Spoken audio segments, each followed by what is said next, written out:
A hustler's hand suggests a story about perseverance, hard work, and overcoming obstacles.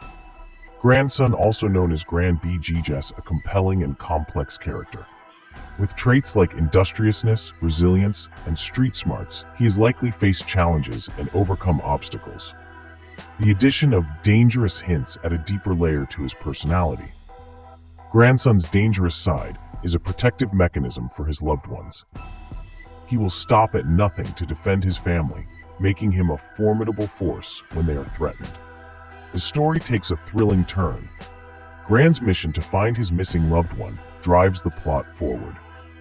His determination and dangerous side are likely to be tested as he navigates the town, seeking clues and confronting obstacles.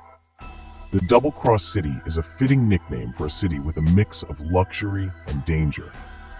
The Strip, with its nightclubs, gambling, and drug-infested areas, sounds like a hub of illicit activity. The Depths, with areas like 4-6 Tray and Home Group Sector, suggest a poverty-stricken neighborhood with a strong gang presence. The 8-9 City Tower landmark could be a symbol of the city's corruption or a beacon of hope for those seeking change. The Double-Cross City, where wealth and poverty collide. The Strip, with its nightclubs and gambling, contrasts sharply with the drug-infested areas of the Depths. Neighborhoods like 4-6 Tray and Home Group Sector have their own unique landmarks, like the 8-9 City Towers. Pulling up in the city, a mysterious woman in the red dress is none other than Luna, the informant who had been working with Detective James. Great-grandson hadn't seen her in years, and her sudden reappearance with a gun in hand is both shocking and intriguing. Luna ? Great-grandson says, his voice laced with surprise and caution. What are you doing here? And what's with the gun? Luna's expression remains enigmatic, but she slowly lowers her weapon, and great-grandson follows suit. The tension between them dissipates slightly, replaced by a sense of unease and uncertainty. Detective James, corrupt and power-hungry, has been working with Luna Lee to manipulate the city's underworld. Together, they have been kidnapping family members of influential people, using them as leverage for extortion and bribery. Grand's missing family member is their latest victim. As grandson searches for his loved one, he must navigate the treacherous landscape of the Double-Cross City, avoiding Detective James's goons and Luna Lee's mysterious motives. As great-grandson navigates the treacherous landscape of the Double-Cross City, he must confront Detective James's goons and unravel Luna Lee's mysterious motives. Will he be able to rescue his loved one and bring justice to the city? Money talk and bullcrap walk. Great-grandson, now 38 years old, hasn't set foot in the Double-Cross City since he was 19. He's been away for nearly 2 decades, and his reunion with Luna is a blast from the past. However, he is unaware of Luna's current allegiance to the corrupt police force, led by Detective James. As they stand facing each other, great-grandson's expression is a mix of nostalgia and caution. He is unsure what to make of Luna's reappearance, but he is also curious about her intentions. Luna, what is going on? Great-grandson asks, his voice firm but with a hint of warmth. Luna's eyes seem to cloud over, and she glances around nervously before responding in a low tone. We need to talk, great-grandson. Somewhere private. Grandson and Luna step into the Shabazz restaurant on 3rd Street, just around the corner from the hotel where he is staying for the night. The restaurant is dimly lit, with the aroma of soul food wafting through the air. They take a booth in the back, away from prying eyes. Luna leans in, her voice barely above a whisper. Great-grandson, I know what happened to your family member. Detective James kidnapped her, and I had nothing to do with it. Great-grandson's eyes narrow, his jaw clenched in anger. What do you mean you had nothing to do with it? Luna glances around nervously before continuing. I am an informant, great-grandson. I work with Detective James, but I did not know about his plan to kidnap your family member. When I found out, I warned him that your family is not to be messed with.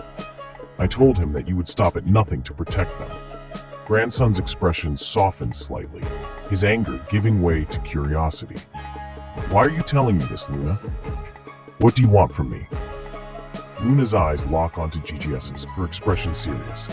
"I am telling you this, GGS, because I want to help you get your family member back. Detective James has gone rogue, and I do not want to be a part of it anymore." GGS's eyes narrow, his mind racing with possibilities. "What do you know about my family member's whereabouts?" Luna leans in closer, her voice barely above a whisper. "I know Detective James has them hidden in an abandoned warehouse on the outskirts of town. But be careful. He has got goons watching the place, and they will not hesitate to hurt people if we get too close." GGS's anger and distrust of Luna boil over, and he storms out of the restaurant, leaving her alone. He is not convinced of her loyalty or intentions, and he is not going to risk his family's safety on her words alone. As he walks away from the restaurant, GGS pulls out his phone and starts making calls. He dials number after number, rallying his own crew of over 100 members of 8 to 9 crew. These are men he trusts with his life, men who owe him loyalty and respect. "Gather the crew," GGS tells them. "We've got a mission. Detective James has crossed the line, and we are going to make him pay." His goons respond with a chorus of affirmation, eager to take on the corrupt detective and his crew. GGS knows he can count on them to watch his back and help him rescue his family member. After calling 8 to 9 crew to assemble for the mission, GGS's mind wandered back to Luna. He thought about their past, their romance as teens, and the complicated feelings he still had for her. As he sat in his 2025 Benz, GGS couldn't shake off the image of Luna's nervous expression when he pulled over earlier. He wondered what she was thinking. GGS's thoughts were interrupted by his phone buzzing with incoming calls, confirming their arrival at the rendezvous point later. He took a deep breath, focusing on the mission ahead. But Luna's face lingered in his mind, a reminder of the personal stakes in this mission. What secrets was she hiding, and how would they affect the outcome? GGS heads back to his hotel room, preparing for the morning's mission. As he settles in, his phone rings with calls from his 7 brothers, all of whom are on their way to the double-cross city from Chicago, which is also known as Chirac. They are ready to ride with him and bring their own weapons to the fight. GGS's brothers, all seasoned veterans of the streets, are eager to help their brother take down Detective James and rescue their family member. They are unaware that GGS has already assembled a crew 8 to 9 for the mission. As GGS talks to his brothers, he is torn between telling them about the crew he has already gathered and letting them think they are the only ones coming to help. He decides to keep the information to himself for now, not wanting to diminish their enthusiasm or make them feel unnecessary. "GGS, we got your back, brother," his brother Vic says over the phone. "We will be there in a few hours. You just get ready to roll out." GGS nods to himself, feeling a sense of gratitude and loyalty towards his brothers. He knows they will have his back, no matter what. Hustling on the streets of the double-cross city. GGS, Vic, Marcus, Jamal, Tyrone, Malik, Carlos, Juan, and Antonio are all siblings, ranging in age from 8 to 16. They live in a tough neighborhood where poverty and crime are rampant. But despite the hardships, their parents have instilled in them a strong sense of family and loyalty. The brothers start small, hustling on the streets, selling candy, and collecting cans for recycling. But as they get older, they begin to explore more lucrative opportunities, like selling mixtapes and bootleg DVDs. Grand, the eldest, takes charge, using his charisma and business acumen to guide his brothers. They work together, pooling their resources and sharing their profits. Their bond grows stronger with each successful venture. As they navigate the streets, they encounter other kids, some friendly, others rival hustlers. They learn to negotiate, to hustle, and to protect themselves. Their reputation grows, and so does their confidence. But as they climb the ranks of the street hustle, they attract unwanted attention.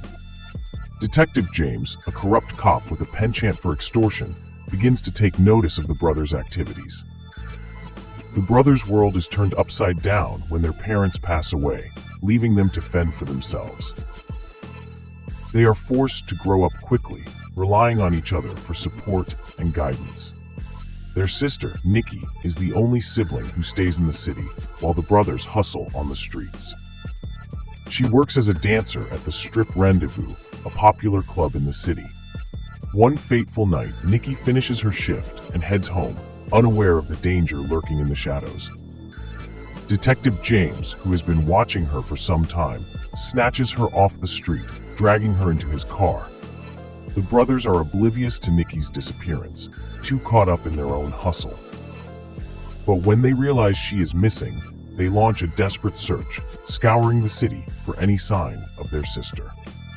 Grand, determined to find Nikki, reaches out to his contacts, but every lead ends in a dead end.